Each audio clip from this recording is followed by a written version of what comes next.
जा रहे हैं। अगली बात अगर करें तो वो पेंडिंग रिजल्ट की बात है। देखिए, और पेंडिंग रिजल्ट अपने आप में एक बड़ा मसला, बड़ा मुद्दा बन गया है। वो मुद्दा बना है दो वजहों से। पहली वजह यह है कि हिमाचल सरकार ने जो हमीरपुर कर्मचारी चयन आयोग को भंग करने के दौरान जो पेंडिंग रिजल्ट थे, उन रिजल्ट को कैसे घोषित करना है और आगे की प्रक्रिया क्या रहेगी, उसको लेकर शुरू में उतना सोचा नहीं। अगर सोचा होता तो इन सारी चीज़ों इतना डिले प्रोसेस नहीं होना था। उसके बाद जितनी डेडलाइन दी गई पेंडिंग रिजल्ट को घोषित करने के लिए, वो डेडलाइन का भी पालन नहीं हुआ, वो भी मीट आउट नहीं की जा सकी। और उसकी मुख्य वजह यह थी कि लोक सेवा आयोग एक संवैधानिक संस्था है। राज्य सरकार ने प्रीएम्प्ट ये कर लिया कि जिस तरह से हम कहेंगे वो घोषित करते जाएंगे, वैसा नहीं हो पाया। लोक सेवा आयोग के पास पहले से अपने रिजल्ट बहुत हैं, तो वो उतनी स्पीड से हमीरपुर कर्मचारी चयन आयोग के रिकॉर्ड को नहीं ले सकते। ऊपर से उस रिकॉर्ड में भी कई तरह की खामियां हैं। इन सारी चीजों के बीच भी जितना भी पॉसिबिलिटी थी, राज्य सरकार ने थोड़ा फास्ट करने के लिए कोशिश की। अभी तक 6 रिजल्ट घोषित हो चुके हैं। 7वें रिजल्ट की फाइल वापस राज्य सरकार को दी है। उसके बाद सरकार ने 3 पोस्ट कोड और भेजे हैं लोक सेवा आयोग को, जिनमें रिजल्ट अब घोषित होना है। और ये पोस्ट कोड है 958, 967, 9573।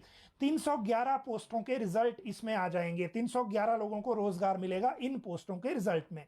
लेकिन जो मामले या तो एफआईआर में हैं, या फिर जो मामले पहले से पेपर लीक या फिर किसी और चीज में उलझे हुए हैं, फॉर एग्जांपल जेओआईटी 817 और जेओआईटी के बाकी अदर्स जो इसमें शामिल हैं। और दूसरा मामला है, एक एग्जाम्पल के तौर पे, ड्राइंग मास्टर 980 और सचिवालय क्लर्क का।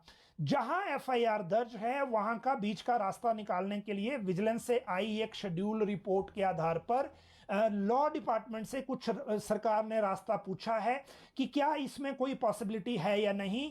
लोक सेवा आयोग की मैं बात करूं तो लोक सेवा आयोग के जो सोर्सेज हैं हमारे, वो बिल्कुल क्लियरली कैटेगोरिकली कह रहे हैं कि हम एफआईआर के मामले में रिजल्ट निकालने का काम नहीं करेंगे, क्योंकि इसमें कई तरह की लिटिगेशन में इन्वॉल्व होने की बात है।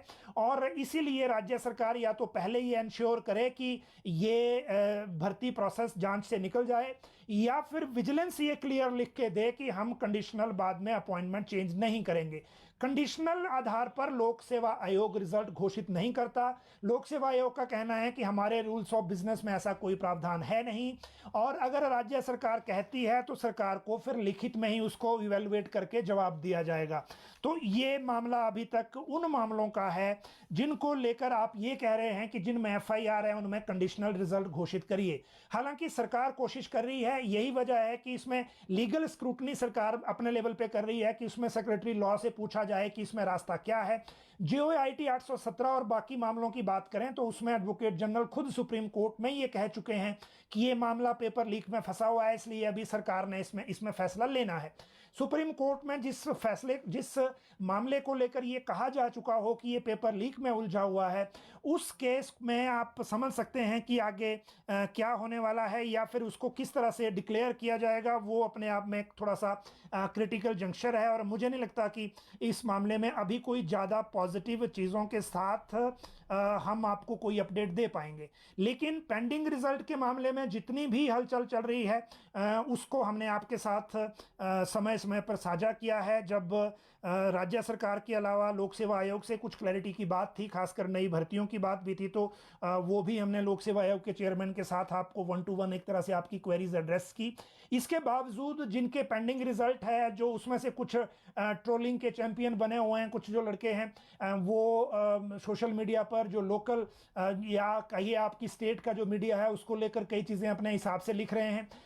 मुझे लगता है कि जो जहां तक सरकार का पक्ष है, सरकार का ये कहना है कि जो ये लोग या तो एक तरह से प्रेशर बनाने की कोशिश कर रहे हैं, या फिर इस तरह से ट्रोलिंग पे हैं, ये बीजेपी मोटिवेटेड हैं। हम तो वो भी नहीं कह रहे, हम तो सिर्फ अपना काम कर रहे हैं कि जो सोर्स जहां से भी कोई नई अपडेट आती है आपके साथ साझा करें। जहां ऐसा लग रहा है कि आपकी क्वेरीज का एड्रेस नहीं हो रहा है, वो कंसर्न पर्सन के साथ उस क्वेरी को एड्रेस करें। इसके अलावा अगर किसी को उससे ज़्यादा सोचना है या ज़्यादा देखना है, तो वो फिर अपने लेवल पर जो चीज़ें हैं वो देख सकते हैं, अपने लेवल पे कर सकते हैं। लेकिन ये जो एक स्टेट मीडिया का एक बना के ट्रोलिंग का तरीका है, ये ठीक नहीं है। जो लोग ये तरीका अपना रहे हैं, वो जहाँ तक मैं अगर निजी तौर पे कहूँ, वो तो सरकारी सेक्टर में इस तरह से नौकरी करने के भी काबिल नहीं है। अगर यही तरीका करना है तो। लेकिन फिर भी सब अपना अपना काम करते हैं, हम आप लोगों की फ्रस्ट्रेशन को समझते हैं क्योंकि 6-7 महीने इंतजार करते हो गए। लेकिन वंस फॉर ऑल इस बहस को विराम लगना चाहिए। अगर आप लोगों को इमीडिएट सॉल्यूशन चाहिए तो आप राज्य सरकार से बात करिए, राज्य सरकार से मिलकर जहां भी मंत्री मिलते हैं या मुख्यमंत्री मिलते हैं उनसे बात करिए, और वही एकमात्र रास्ता है, बेस्ट वे है, वही आपको बेटर तरीके से बता सकते हैं कि वो कब क्या और क्या करने वाले हैं। इसके बाद अगली अगर हम बात करें तो वो ओल्ड पेंशन को लेकर है, क्योंकि